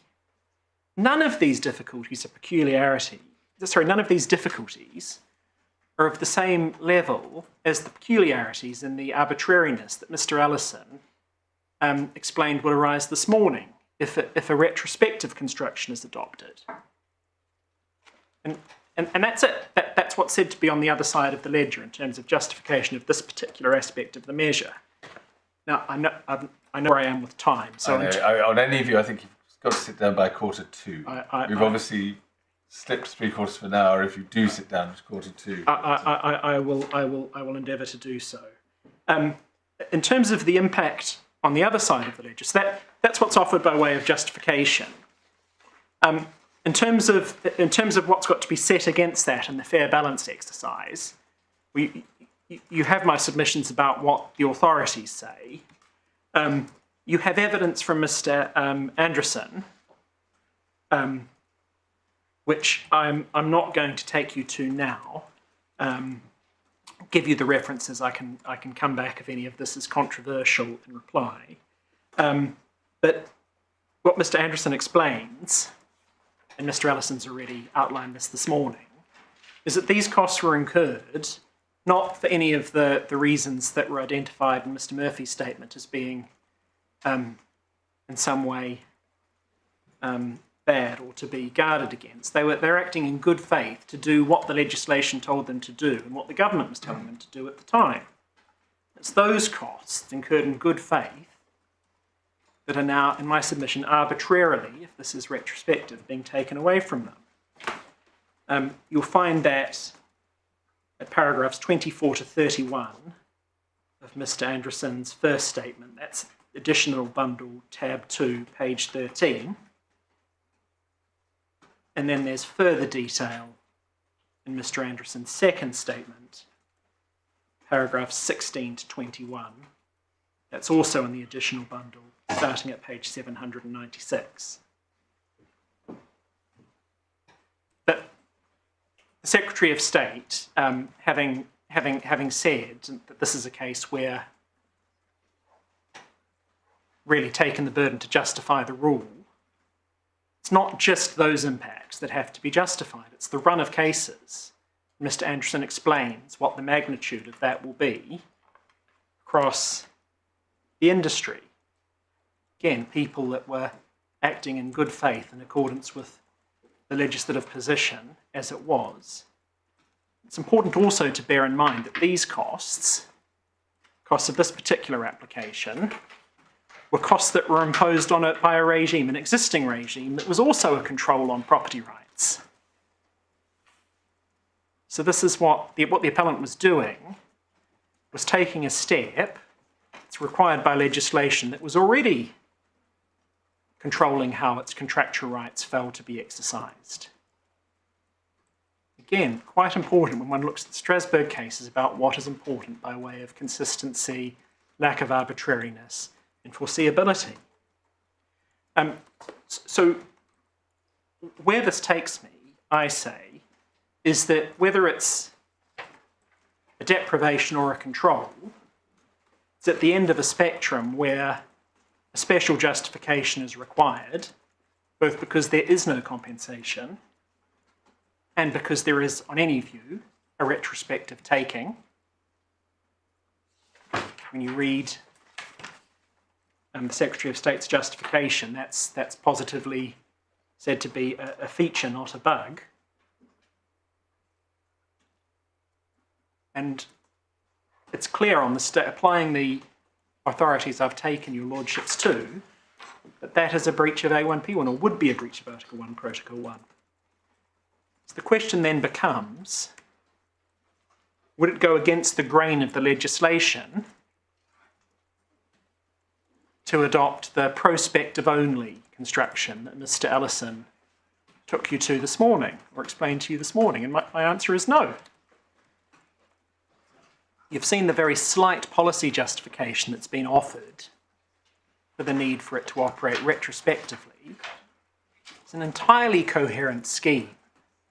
In fact, I'd go so far as to say more coherent, for the reasons that Mr Ellison advanced this morning, if it operates prospectively only. Doesn't give rise to the arbitrary and question-begging results. So therefore, if it's necessary to do so, I say this court can and should construe it in the manner proposed so that it avoids the breach of A1P1 rights. So I've done slightly better than You have. quarter two, but slightly much worse than I'd intended. So unless I can assist your lordships further. No, thank you very much, Mr. Bradley. Mr. Lufty. Lord, I appeal Mr. Rowan, Merlin Jr. First of all, I'd like to extend my gratitude to Merlin Jr. And also to my instructing solicitors who are acting pro bono in this matter. I am going to deal with, first of all, ground one, although learned friend Mr. Allison only dealt with it fairly briefly, I think, under some pressure of time, I think. Then I'm going to move on to deal with general retrospectivity arguments. I'm not going to deal with human rights. I'll leave that, although I address those in my skeleton argument. I'm going to leave that to the Secretary of State, my learned friend James, to deal with. So if I start with ground one, the essence of the question is whether the legal costs of making an application to the first tier tribunal and then on appeal to the upper tribunal in respect of an application to dispense with consultation requirements, that application made under Section 20ZA of the 1985 Act, relates to the liability, or potential liability, of any person incurred as a result of the relevant defect. The Upper Tribunal dealt with this at paragraphs 105 to 112 of its decision. In the core bundle, this is at pages 194 to 196 at tab 13, core bundle. And I'm just going to draw out the three propositions that they were advanced by the Upper Tribunal. The first is at paragraph 105, and I've highlighted 5 lines down. The liability or potential liability within the meaning of the phrase I've just read out can be that of any person. This seems to me to mean what it says. Any person can include anyone subject to the liability or potential liability. And I should say the respondents adopt the Upper Tribunal's analysis there. As far as the second proposition, this is at paragraph 108. As against these considerations, the reference to a liability or potential liability in paragraph 9.1 is open-ended in terms of its wording. As such, it may be said to include liabilities arising under the 2022 Act and liabilities arising from other sources. And the third proposition is at paragraph 112, first sentence of that. The words relating to are very wide. All that is required is a relationship between the services and the liability or potential liability of the relevant person incurred as a result of the relevant defect. And again, we adopt that proposition. Now, as I understand it, the gist of the appeal is in relation to, on ground one, is in relation to the first and the third, although to some extent the second point, second proposition has relevance to the third. And I'm going to take the 2 points that are raised on the appeal in reverse order. So the key one is relating to. What we say is that in addition to the points made by the Upper Tribunal, those are words of inclusion rather than limitation. The Upper Tribunal contrasted them with words, for these purposes it doesn't matter whether the explanatory notes are admissible or not. Well, they are admissible, it's accepted, but whether they're of any weight should be attached to them or not. Just looking at the phraseology, the Upper Tribunal considered they were consistent with words such as associated with and in connection with as used in the explanatory notes. And as a matter of ordinary grammar, the respondents would say that must be right. It can also be contrasted with rather narrower terminology that is used elsewhere in the Act. You should have had handed up section 125, which unfortunately in the version in the bundle has been repealed, but it matters not. I know we were. Sorry, so much paper.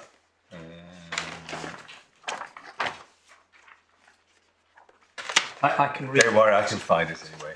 Section 125 2b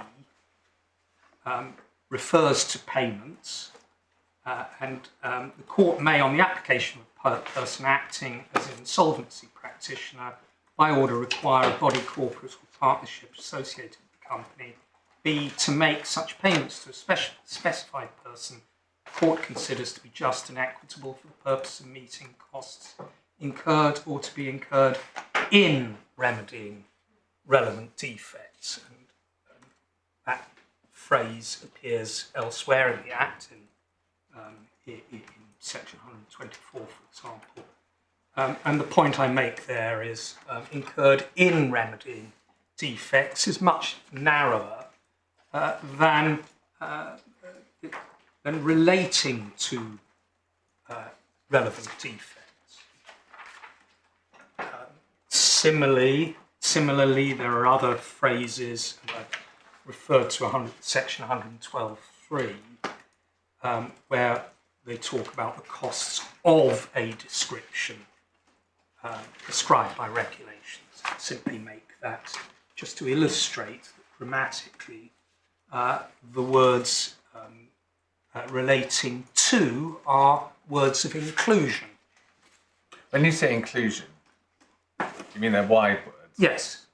So they must be limiting words to, mustn't they? In the sense that if it's not related to, it's not included. Yes, there are limiting words. For example, they have to be the result of a relevant defect. In that sense, although obviously the additional words "a result of" are yet more inclusive words. They send yet another stage between proximity between the incurring the liability and the relevant defects. So we say that they are widely worded. The next point we will make is to see whether there's any reason in principle why a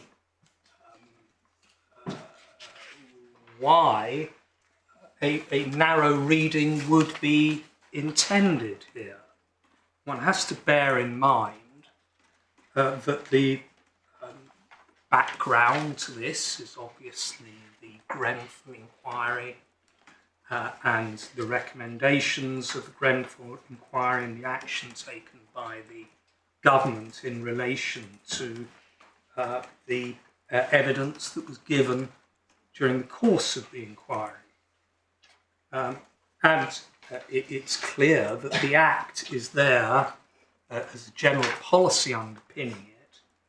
Certainly Part 5 of the Act is that lessees of buildings with safety defects should be protected where possible from having to incur the costs of not only remediation work to remedy building safety defects, but also ancillary costs such as waking watches and so on, which has been a great bone of contention. The costs of waking watches have been the the source of much litigation in the tribunals below.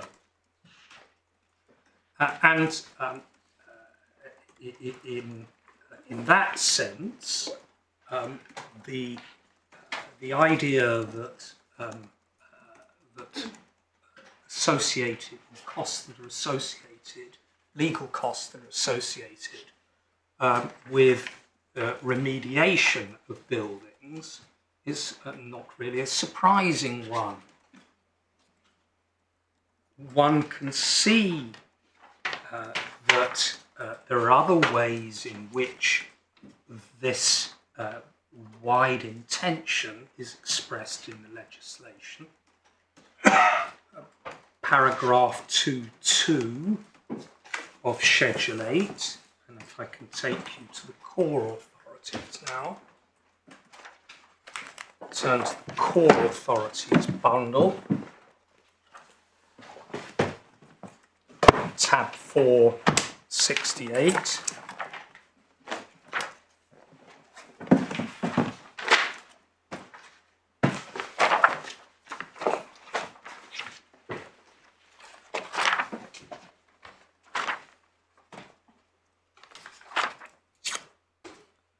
One can see there that the kinds of relevant measures that are contemplated here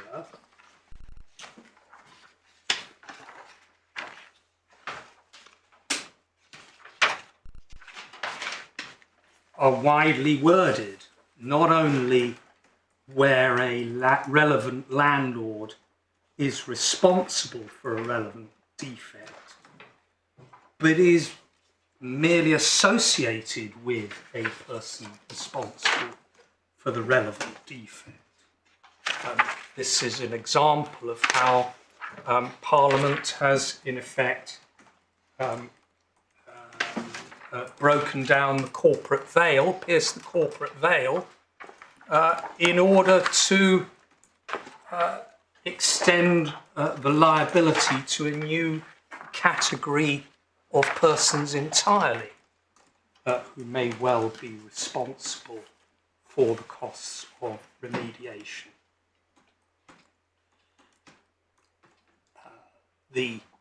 In paragraph 9 itself, you have been referred already to any person and the wording that. I'm going to come back to that, but they are general words. Potential liability, not only liabilities, but potential liabilities. And even the list of services that are provided for in 9.2 are expressed in the widest possible way, including any proceedings before a court or tribunal, or arbitration or mediation.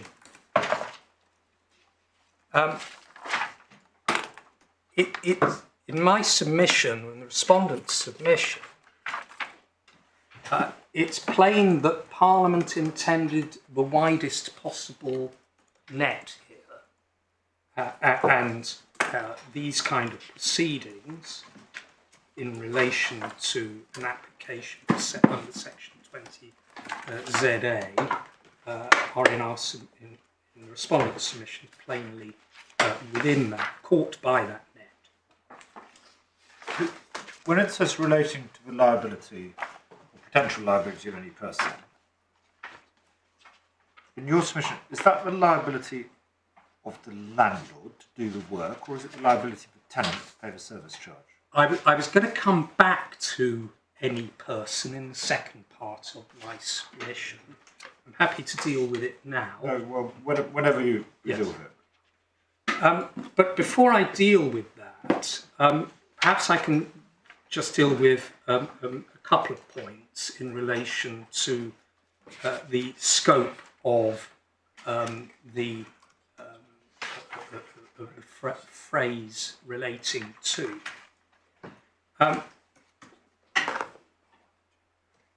I don't believe you've been taken to the machinery involving Section 20ZA, and perhaps I can deal with that fairly briefly. Hippersley, in the Hippersley authorities at tab 2,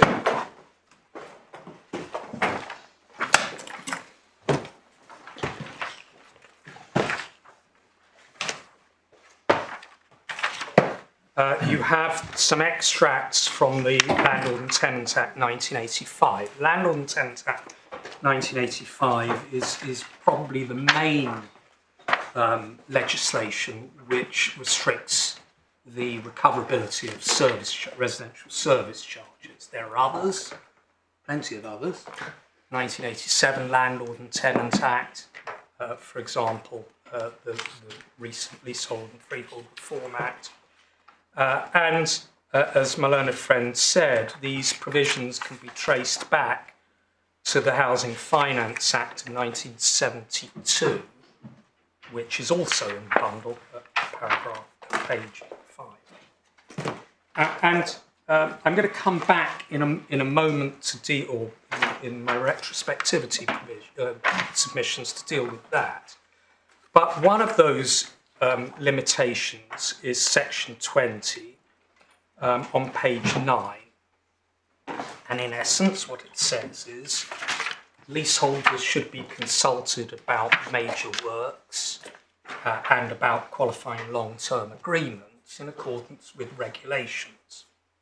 And if they're not, the landlord's ability to recover contributions, service charge contributions to the major works in particular are limited. In the case of major works, it's a limitation of £250 per flat.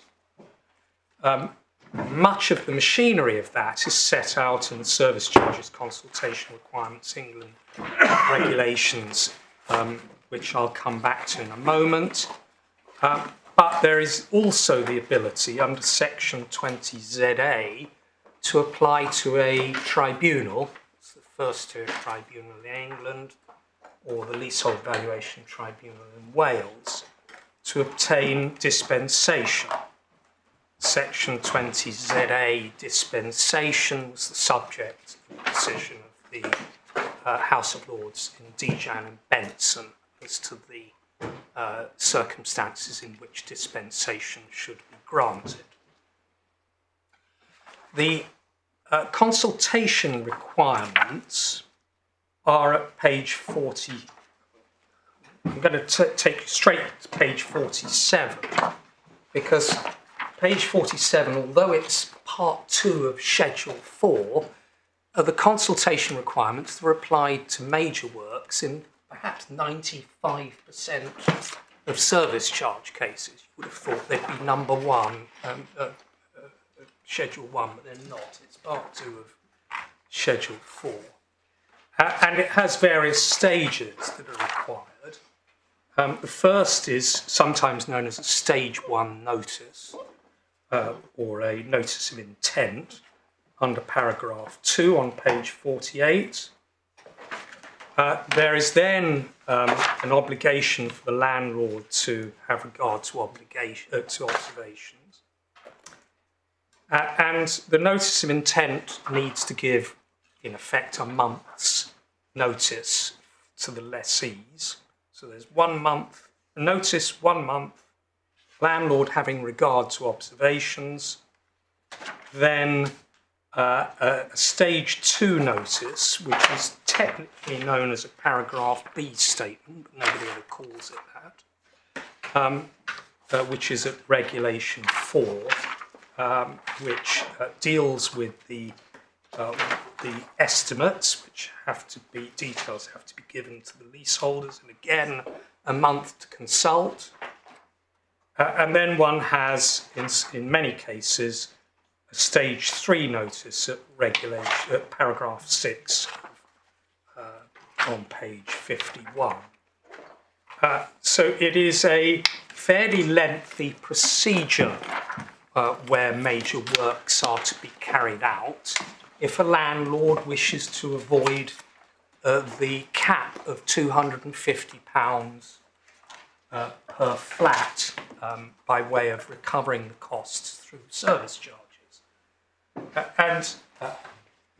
It therefore follows from that that a landlord who is intending to undertake major works, a prudent landlord who wishes to recover some of the costs from its lessees, will put in place at a fairly early stage the consultation procedure. And if it can't or won't, then it needs to apply for dispensation from the tribunal to avoid the need to go through the requirement to serve 2 or 3 notices and wait a month between them and so on. Now, in our submission, the respondent's submission, and indeed the view taken by the Upper Tribunal, that process was inextricably linked with any project to undertake remediation works or major works of any kind.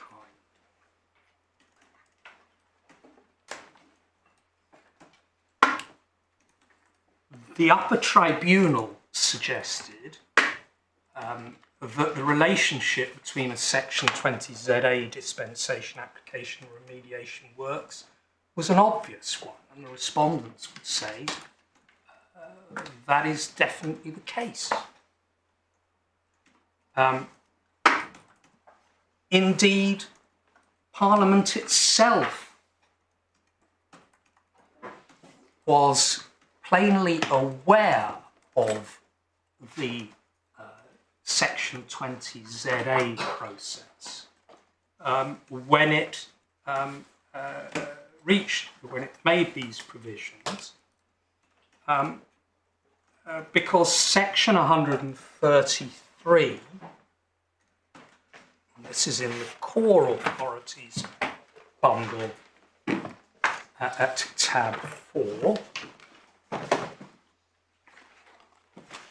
page 46,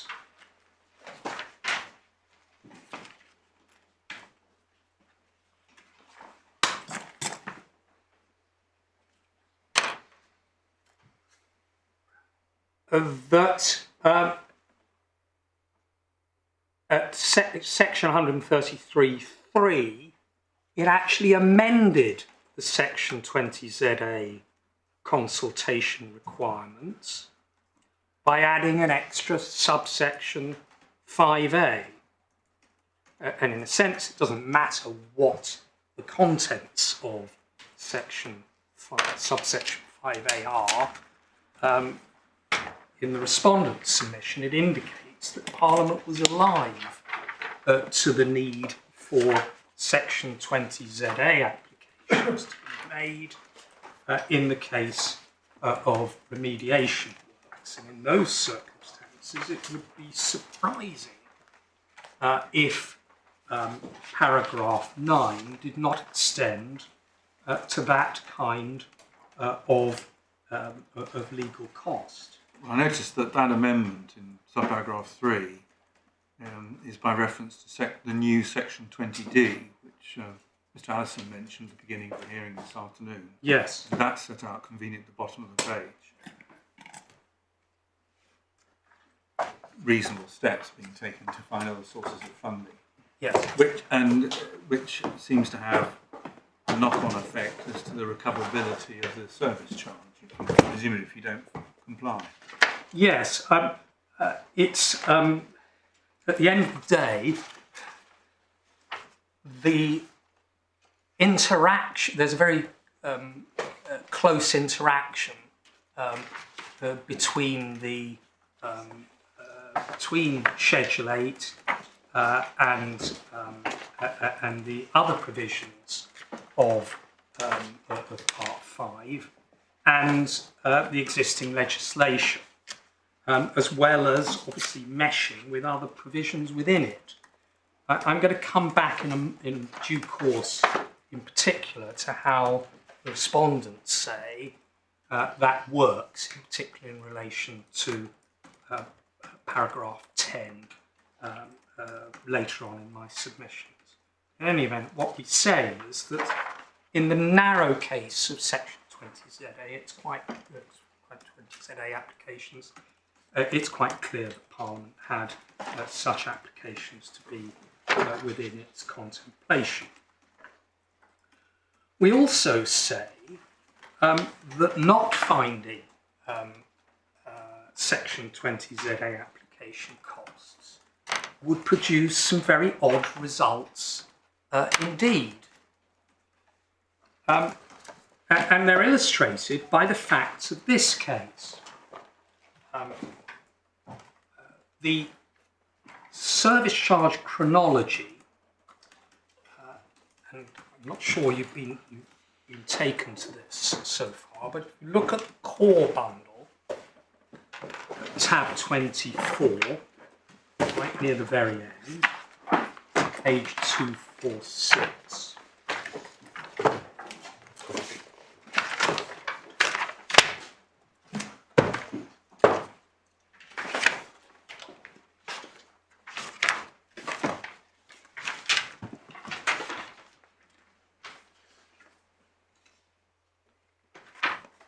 Um,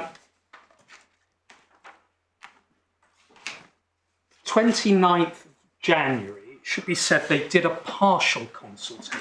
They actually did a stage 1 or a notice of intention on the 15th of October. But 29th of January, the appellant's managing agents issued a 2021 budget, and the first service charge demands to the respondents, which included contribution towards £1.8 million for external wall remediation costs. Those are, as I understand it, cladding costs within the meaning of Schedule 8. They then, on the 8th of April, raised a second quarterly service charge demand in relation to, which included costs of external wall remediation. Third one's on the 2nd of June 2021, and a fourth one on the 7th of September.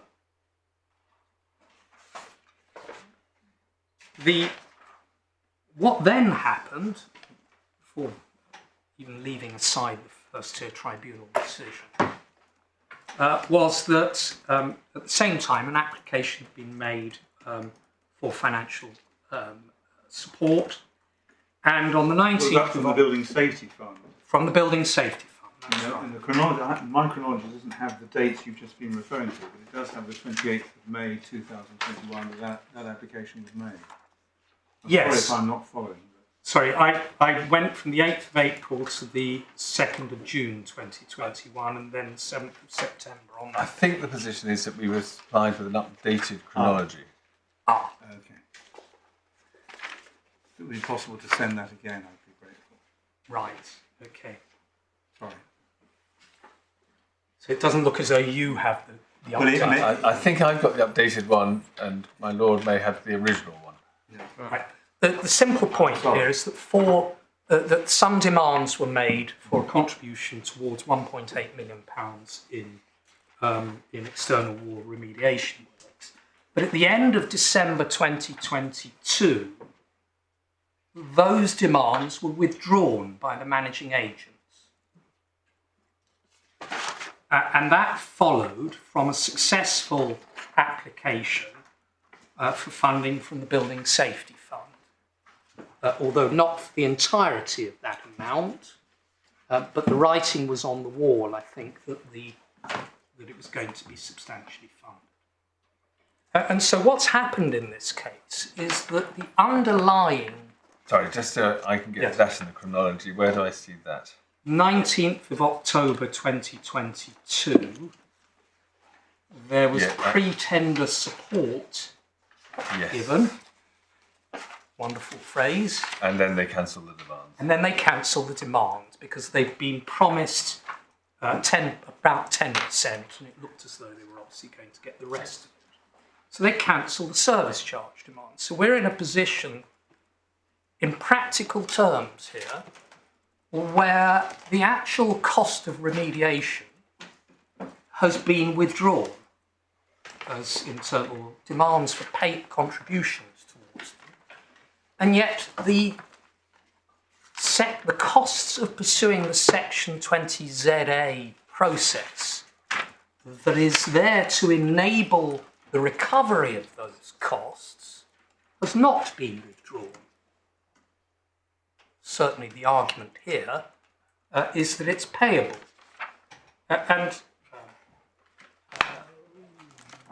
Where one's in a position that the underlying remediation costs engage other parts of Schedule 8, in our submission, respondent's submission, it's anomalous that one of the stages that is necessary in order to recover those costs has not been, or still remains payable. And that is the effect of my friend's, the appellant submissions here. And one has to, of course, bear in mind what a dispensation application is. Dispensation application is to avoid the consequences for the landlord of not complying with the required consultation process. Can one spin that differently here and say, well, their alternative was indeed to go through the consultation process? That might have meant they'd missed out on the building support fund, and then the leaseholders would have had to pick up the bill. I don't think there's any part of the building safety fund application that is contingent on that. I may have misunderstood. I thought there was some reference to the urgency arising from concern about getting the funding.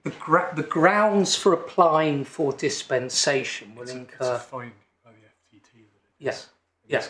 What it is that when the FTT were asked to dispense, they went through Dijon and Benson, and one of the considerations they took into account, rightly or wrongly, doesn't matter, was that the works were required urgently, and therefore I see, yes. that explained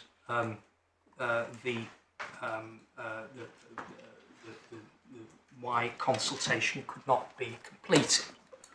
I should say I'm not sure that's entirely consistent with what the House of Lords said in Dijon and Benson. There we are. So let me re-spin the question. Might it be said, well, look, this isn't for the landlord's interests as they understood it at the time.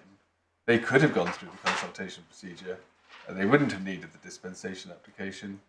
You would then have got landed with the costs, and you would in the meantime have got stuck with these works not being done even though they were required urgently. Well, the dispensation application only benefits, we would say only benefits the landlord, in that it enables it not to carry out the consultation. Or it enables the works to be done more quickly. Well, the works could be done more quickly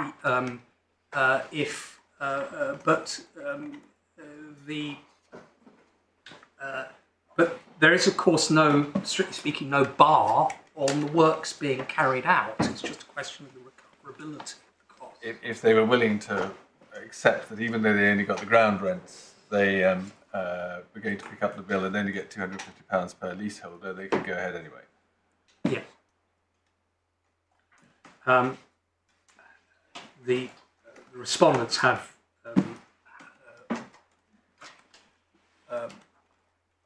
we're not going to go behind the first tier tribunal's findings on that, but there was a considerable delay when consultation may or may not have been possible. But the point I made earlier still stands, in that we say that it's absurd that one set of costs are major part of the costs plainly engage Schedule 8, but these minor ones do not. I said I was going to address the any person point. What we say is that any person means any person. They could have used phraseology such as relevant landlord and did not. And indeed, it was quite sensible to have used a wide phraseology referring to any person, because the pool of persons is not limited to relevant landlords. And an example one could give, and the authority's been removed from the bundle because, as I understood it, the proposition was not in dispute, and that is that the obligation to consult under Section 20ZA is not necessarily that of the immediate landlord, or indeed the landlord who actually has to incur the costs. There is a case called Leaseholders of Foundling Court versus Camden, which suggests in those circumstances that a superior landlord is under an obligation to undertake the Section 20ZA consultation. Although we would certainly accept it would be unusual for difficult to conceive of circumstances where a leaseholder would actually be responsible for undertaking the relevant works. It might be possible. It might actually be possible. And an example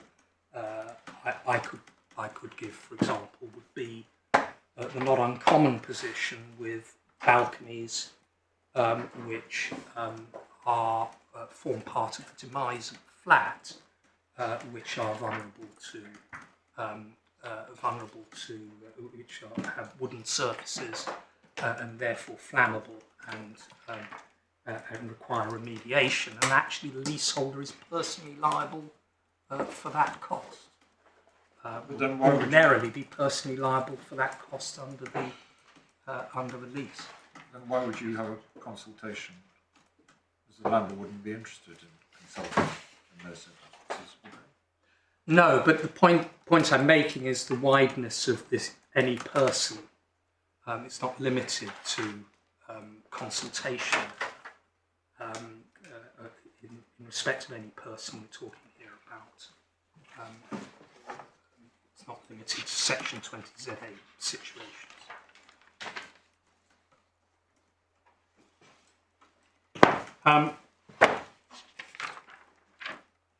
But our basic point here is that any person is widely worded, and narrower wording, had it been intended, could have been used as it is elsewhere in the Act, such as by reference to relevant landlords. Unless there's anything else on ground one. Well, does that mean you accept that when paragraph 9.1 refers to liability or potential liability of any person, it means liability to do the work? It doesn't mean the liability of a leaseholder to pay a service charge. Well, no, we adopt the Upper Tribunal's position that liability is wider than that. It's not limited to liabilities under the Act. So it's not limited to an obligation to remediate, for example. Could be a liability to do the work because of the lease. Could be a liability to do the work because of the lease, or it could be an obligation to pay a service charge, which is the finding here. But it does include the liability of the leaseholder to pay a service charge. I'm not quite sure what you say the legal services relating to the liability of any person incurred, how that applies in this case. I think what the Upper Tribunal said was that the legal services related to the liability of the landlord to do the work. Well, I address you on the three propositions as misunderstood it. What they said was that liability or potential liability was open-ended in terms of its wording. It could include liabilities under the 2022 Act and liabilities arising from other sources. So it wasn't just the narrow consideration of the Act.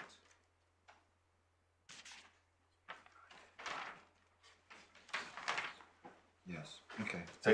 So just to be clear, can that include liability to pay service charge? I would submit yes. It's very widely worded as a result of the defect. That seems to go beyond what the Upper Tribunal said. I'm looking at paragraph 105, where the decision says the liability or potential liability is the liability or potential liability of the person who is liable or potentially liable to remedy the relevant defect. Obviously, a liability to pay a service charge is not a liability to remedy the relevant defect.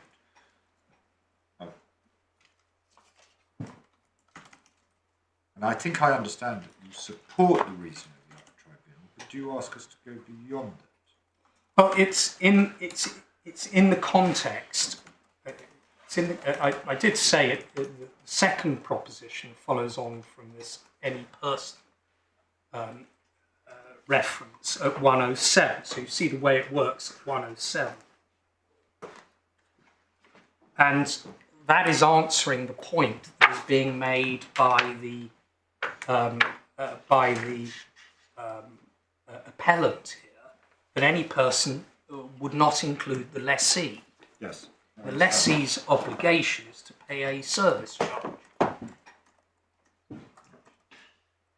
As I understand it from 108, the Upper Tribunal there is saying liability or potential liability is open-ended. They don't actually say it includes a service charge, but what they say is may be said to include liabilities arising under the 2022 Act and liabilities arising from other sources.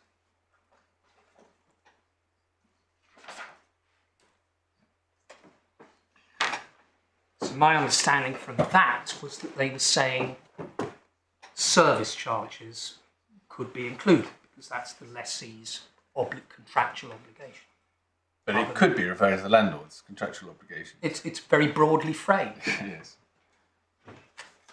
It's a little bit like Section 124, which can be deployed in a wide range of circumstances, including being... Well, take a case where a landlord decides to rely upon Section 1 of the 1972 Act and pursues a claim. They'll incur legal expenses. It relates to the liability of some other person than the landlord, but the legal expenses potentially would fall within this paragraph. That's why it's drawn widely. Because yes. This Act is looking at a range of situations, one of which includes taking action under Section 1. It could be an application to Section 124, and you, the landlord, incur legal expenses. This is a catch-all provision which generally looks at those and other professional expenses which are incurred in relation to a liability of any person incurred because of the defective state of the building. Yes. But what we would say is that's not there's no reason to limit that and say that doesn't include leaseholders. Yes, but I mean, when you come to the leaseholder, it's still got to be a charge which is capable of falling within the service charge, the opening words of the section. Yes. And what I'm struggling to see is how that could cover anything other than the landlord's attempt to recover his own costs of getting the service charge in. Not going to cover the tenant's costs. They wouldn't fall within the service charge. Well, we would say that the wording, as long as it results from yes. The relevant defect, it relates to there's a relationship to the liability, that the identity of the person is unconstrained. there's no reason to restrict it to the tenant, to the relevant landlord. If that had been the intention, that's what it would have said.